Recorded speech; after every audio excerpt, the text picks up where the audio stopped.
Hey, welcome to another episode of Heroes and Videos where we talk about all things comics and films. Today, we're going to be talking about my top 10 favorite Fantastic Four covers in my personal collection. The film's coming out this weekend. I believe it released tonight. Go see it. I can't wait to see it myself. We'll be going this weekend and posting a review about that as well. If you like the video, please hit like, and at the end of the video, stick around because I've got my number one cover is actually the first comic book I ever bought at a comic convention, and that was probably 50 years ago at this point. I was like 2. But stick around. Here we go, Heroes and Videos. Got a few. I'm going to run through these pretty quickly because I have a number of honorable mentions in addition to that top 10. So starting out with the honorable mentions, these first few I'm going to flip through here are really just have more to do with the coloring than anything else. This is Fantastic Four 276. It was during John Byrne's run on the title, which I think is fantastic. I'm sure I'm going to overuse that adjective in this video, but it really was. Kirby and Lee's run was obviously the best, or I think the best run on the book. For me, John Byrne's a close second. Hickman maybe third. The current run is something else. Just love that as well. We've got a couple in here for that one too. But here's Fantastic Four 76. Again, based mainly on the color or lack thereof. That cover's always jumped out at me. Two of them that are probably do these at the same time, simply because they're both a lot of red going on here. This one. Again, from that Kirby run. Ooh, sorry about that glare, guys. 75 with, another floating head cover that was big with books a lot in the 60s. We've got Galactus, the Silver Surfer there, and our Fantastic Five at the time with Crystal in there as well. And you just love that red cover. It just really pops out at you. And this one, many years later, is when Byrne's first stint on the title, but he was just drawing it at that point. Joe Sinnott doing the inks.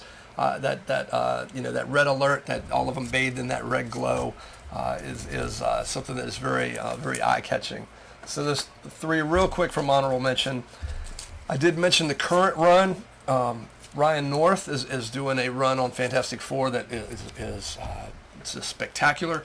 Thought-provoking. It's very more about the science, and I think that initial run has just ended, but they're starting up again, but he is still writing it. This one is this is Ben and Johnny, but it's that American Gothic look here in the latest volume. It's number 20. In terms of legacy, it is 713. But I like that. Alex Ross just does some just incredible covers, and I just love that American Gothic look and the use of light where these, Ben's got the scanner at the supermarket checkout there.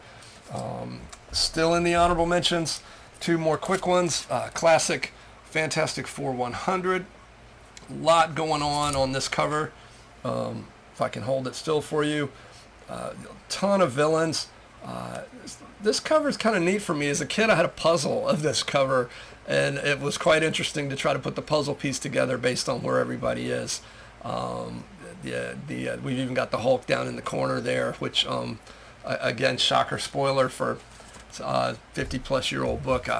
It's not actually the Hulk in the book. And this one from Legacy 471 was 42 of whichever volume this is. That's a whole nother video about how I feel about all the various volumes. Carlos Pacheco doing just excellent shot of Namor and the Human Torch facing off. There have been any number of those covers over the years, going back to, I want to say, to the original Marvel Comics back at Atlas, but that's a very catchy cover. And then this last of the honorable mentions is Fantastic Four Legacy 460. That can't be right, because that 471 Legacy must be talking a different Legacy here, because this 471 Legacy, I want to say, is maybe volume 2, whereas the one I'm looking at here with this Alex Ross cover is with literally that latest volume. You might notice the language is a little different on this one. It's not really on here because of the cover, because Alex Ross has certainly done all of his covers are something else. This is not necessarily my favorite cover. I just like it because I picked it up in Italy earlier this year, and you'll notice it's Fantastic Quattro as opposed to Fantastic Four, and the whole book is in Italian, which would be even better to read if I could read Italian.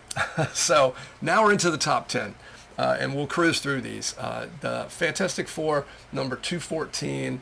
It's again when John, that red cover I had earlier, this is part of that same run. John Byrne is doing the art. I believe Marv Wolfman did the story for this one. It's a great run. I'm also going to put together my top 10 favorite Fantastic Four stories, like or storylines or even issues. And this is certainly that this run's going to be in there. You'll see it's Byrne with Sinnott doing the inking. I just love the fact that, you know, every great cover tells a story, and there you can see the three of the foursome are aging, apparently dying at Johnny's feet, and the Torch's anguish there is just palpable. So that comes in at number 10 on my list of my favorite Fantastic Four covers.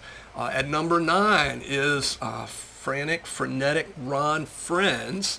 I've talked about in the Spider-Man video, one of the best all-time Spider-Man artists. This is Fantastic Four 325. Ron does a lot of homage covers, I guess, and this one's no different. This is, you know, it looks like the old Kirby stuff. Let's see if I can get it out of the glare. He does just such an incredible job with his work. This guy is super talented. The thing that jumped out at me on this cover, putting the video together, is you know, poor Johnny. He's trapped 1,000,000 miles from Earth. Now, that sounds terrible, but if you do a little quick science, I just remember from school, the sun is 93 million miles away from Earth. So I get it in superhero, you know, in actual miles, 1,000,000 miles is far. In superheroes, science fiction, space world, Silver Surfer, etc., who darts all over the universe, it feels like Johnny being 1% of the distance from the Earth to the sun, away from Earth. Not that far. Anyway, not to minimize Johnny's predicament there, but just thought that was cute. But again, love that Ron Frenz cover. Coming in at number 8, Fantastic Four 200. This is a classic Kirby cover. I wasn't a big fan of Kirby in the 70s when I was first reading his stuff.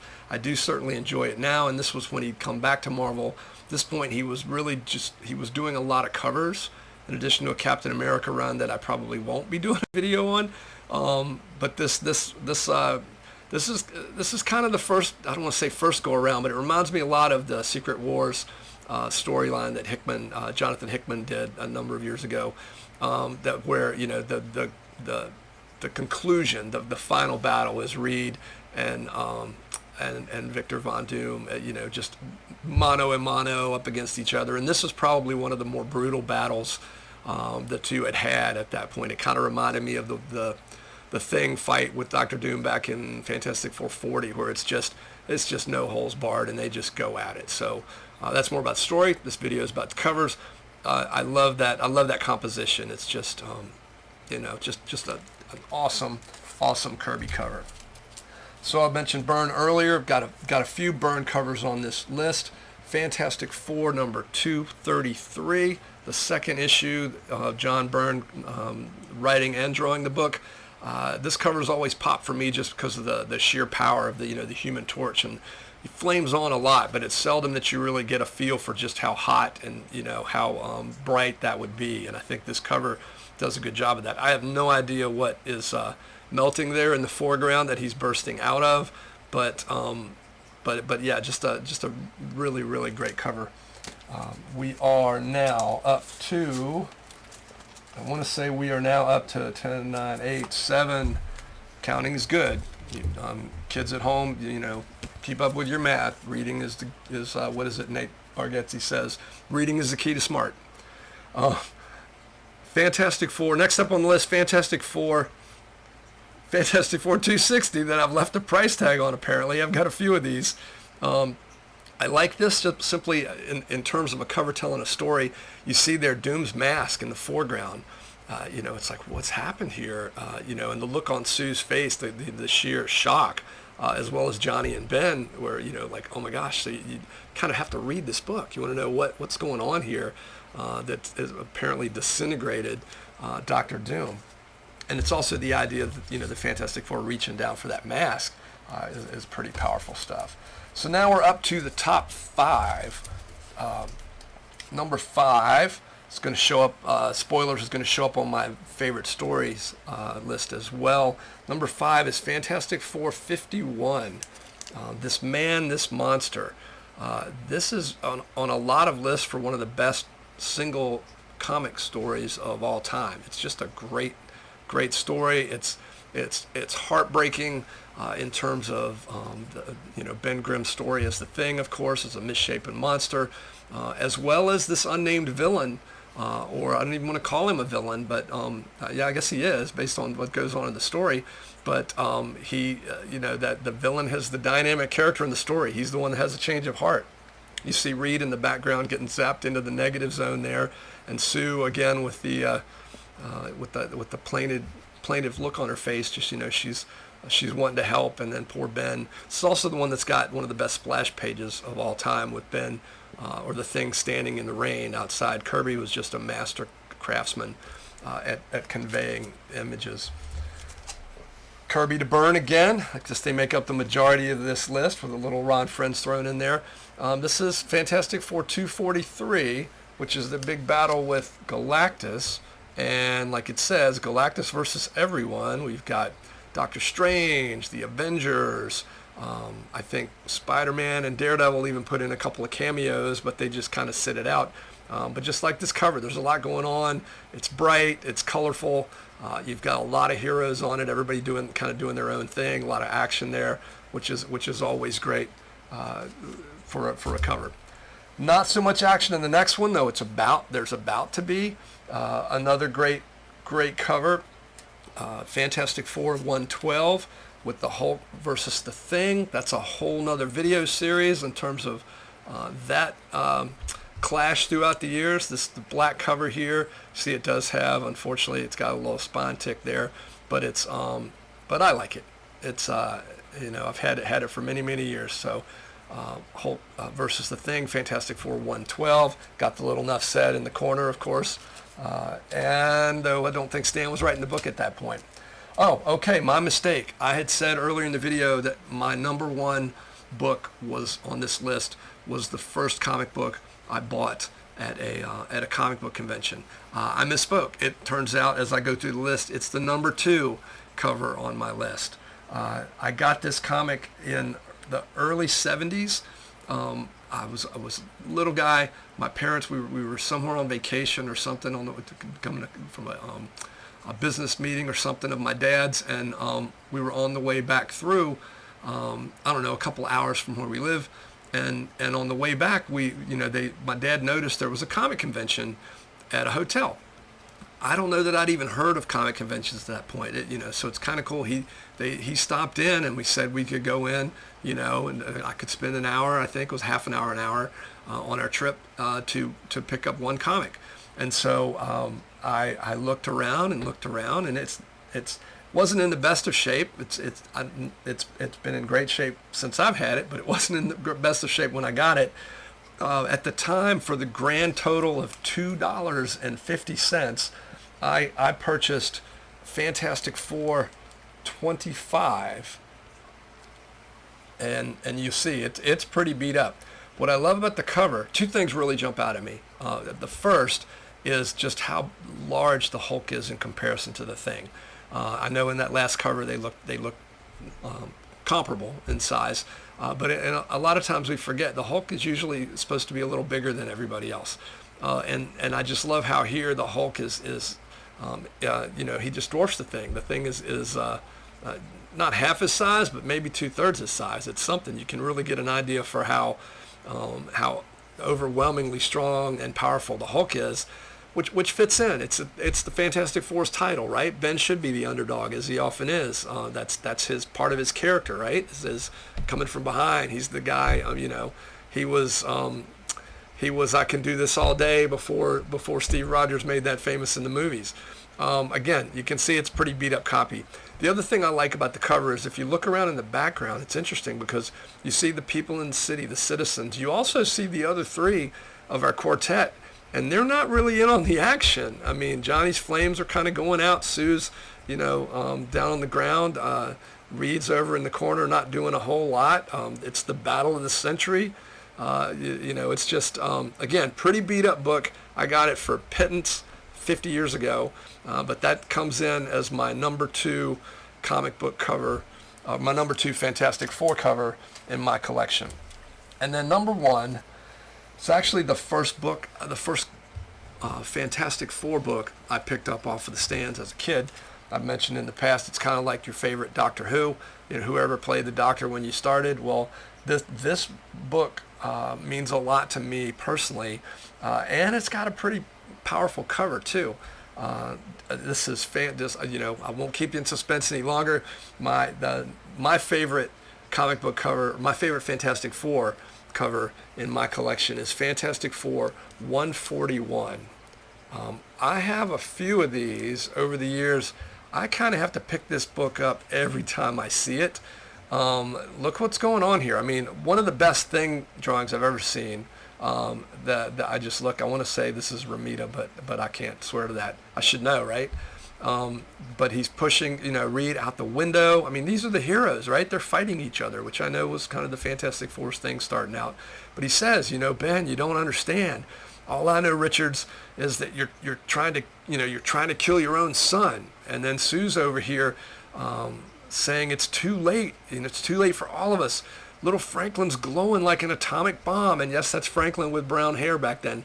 And it, is this the end of the Fantastic Four? Is what it says down below. The crazy thing is, and I'm going to go ahead and spoil this book. In the story, Reed with a big giant ray gun shuts down Franklin's mind because Franklin's powers hadn't really established themselves at all here. It was just they were slowly coming about, and this is a two-parter with Annihilus, and Franklin's powers were about to activate and could be deadly, apparently, it sounds like, to the world. So Reed with a giant ray gun zaps Franklin and literally turns him into a vegetable. Well, okay, not literally turns him into a vegetable, puts his mind in a vegetative state. That'd be a different book, I guess. And that was powerful stuff. I was a kid. I was like 6, 8, maybe reading this book, and my first Fantastic Four comic, and it's like, holy cow, one of the heroes just shut down his kid's brain, a kid who's not too much younger than I was at the time. I was just like, man, and it didn't spook me. The reaction was, man, I can't wait to read the next issue. This is something. So this is my number 1. This is probably my number 1 Fantastic Four story as well. Sorry to spoil a video I haven't made yet.